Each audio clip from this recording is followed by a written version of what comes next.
헌법재판소가 새만금 1, 2호 방조제 관할권을 둘러싼 지자체 간 분쟁에 대해 각하 결정을 내렸습니다.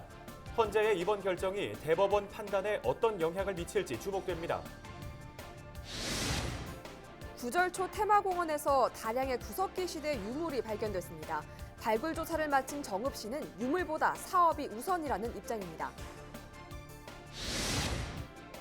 부안 곰소지구를 대상으로 재해 예방을 위한 정비가 이뤄집니다. 행안부의 내년 풍수의 생활권 종합정비 사업에 부안군이 선정되면서 예산 483억 원을 확보했습니다. 남원의 한 주택에서 화재가 발생해 60대 여성이 숨졌습니다. 소방당국은 아궁이에서 불씨가 옮겨 붙은 것으로 보고 있습니다.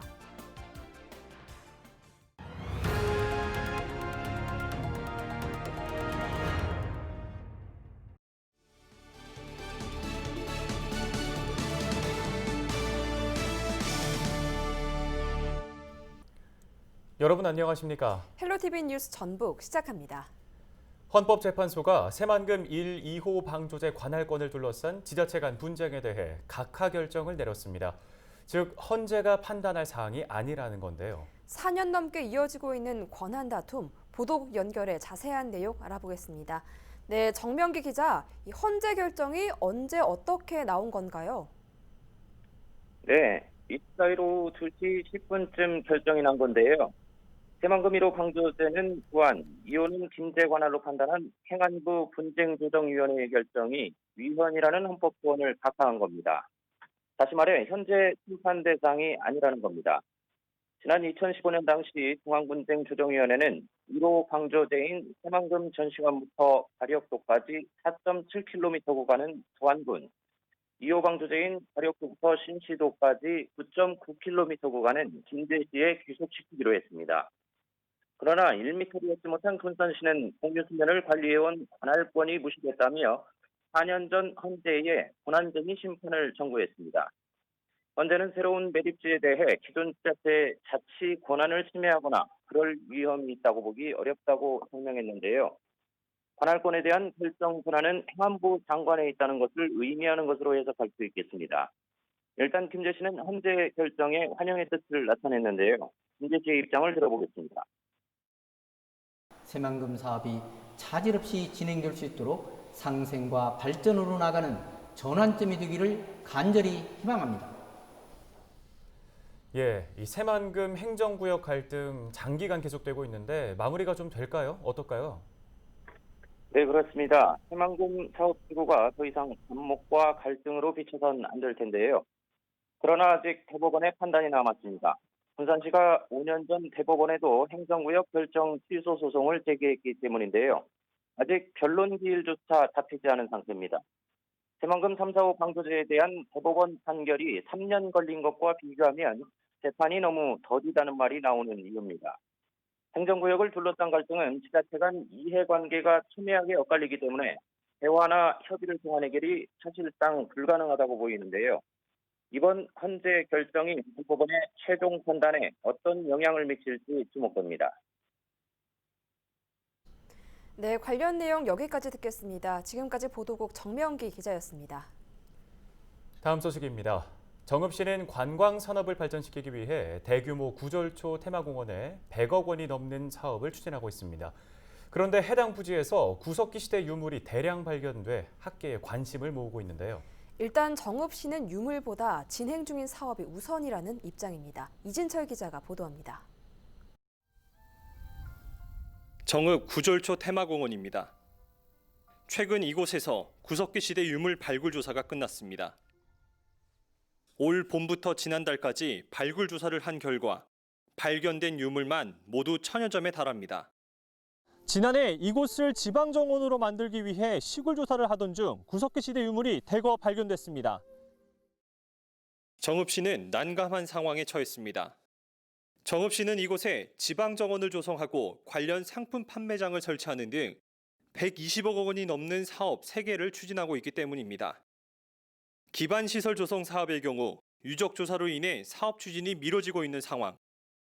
만약 유적 발굴 조사가 추가로 이뤄진다면 나머지 사업에도 영향을 줄 수 있습니다. 일단 정읍시는 추가 유물 조사를 하지 않기로 내부 방침을 정했다고 밝혔습니다. 발굴 조사 해보니까 지금 구석기 유물만 나오잖아요.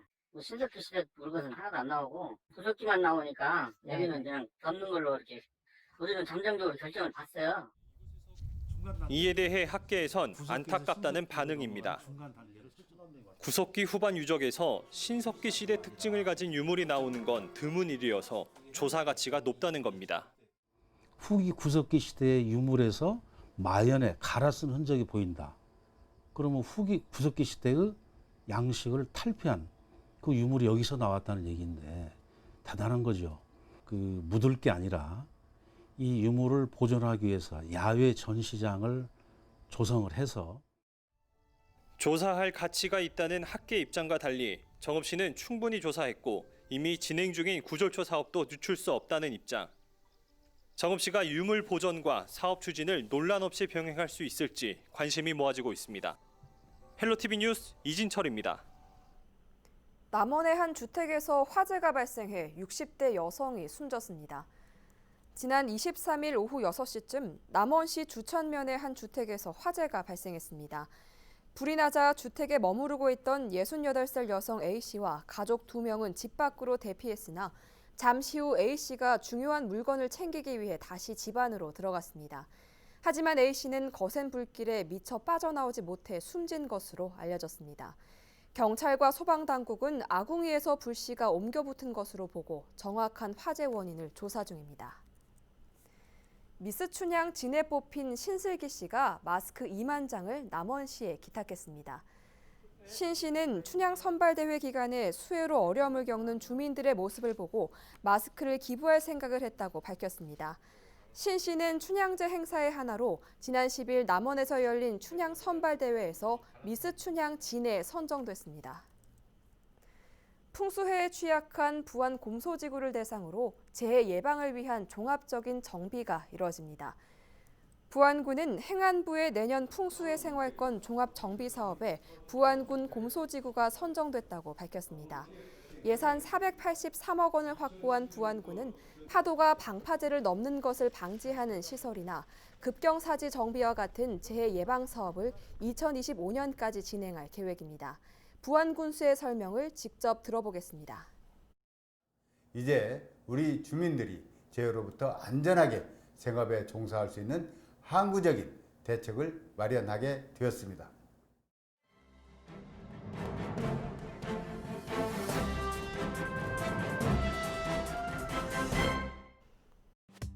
신문브리핑 전북일보 기사입니다. 매년 인구가 감소하면서 전북 인구 180만 명 붕괴가 코앞으로 다가왔다는 내용입니다. 심각한 고령화 문제까지 동반되면서 유령 도시로의 전락을 막을 수 있는 근본적이고 장기적인 대책 마련이 요구되고 있습니다. 통계청에 따르면 지난 3년간 전북 지역 65세 이상 고령 인구는 2017년 34만 1천여 명, 2018년 34만 8천여 명, 2019년 35만 9천여 명으로 매년 증가했습니다.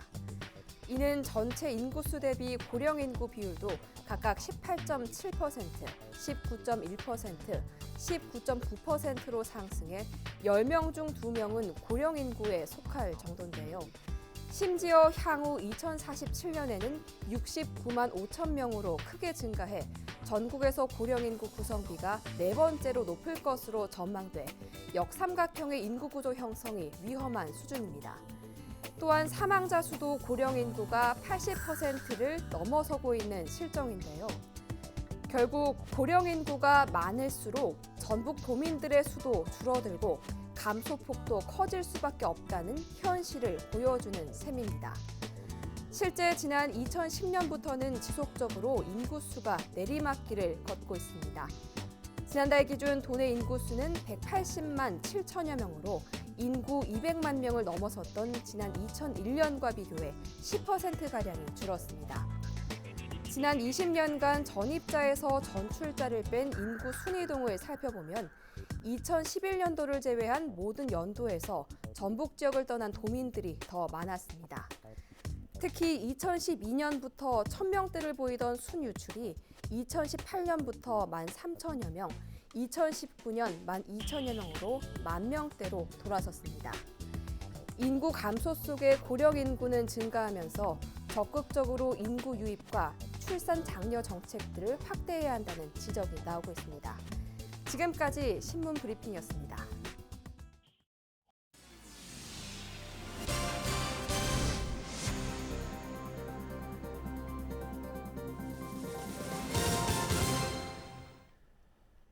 지난달 전북 지역의 수출과 수입이 모두 감소한 것으로 나타났습니다.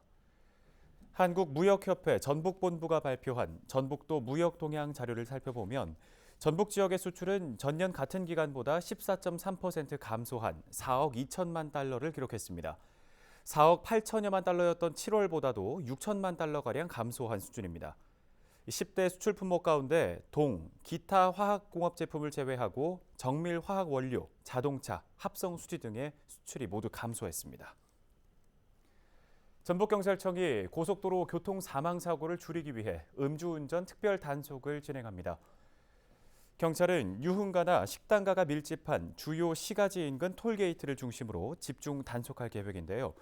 음주 운전자뿐 아니라 운전을 권유한 동승자 등의 방조 행위에 대해서도 적극적인 형사처벌을 강행한다는 방침입니다.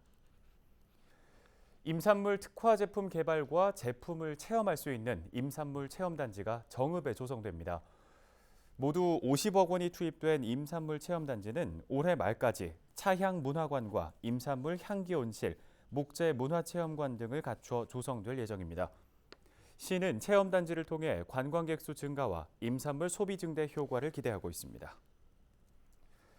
새벽 시간 사다리를 이용해 금고를 훔친 고등학생 2명이 경찰에 붙잡혔습니다.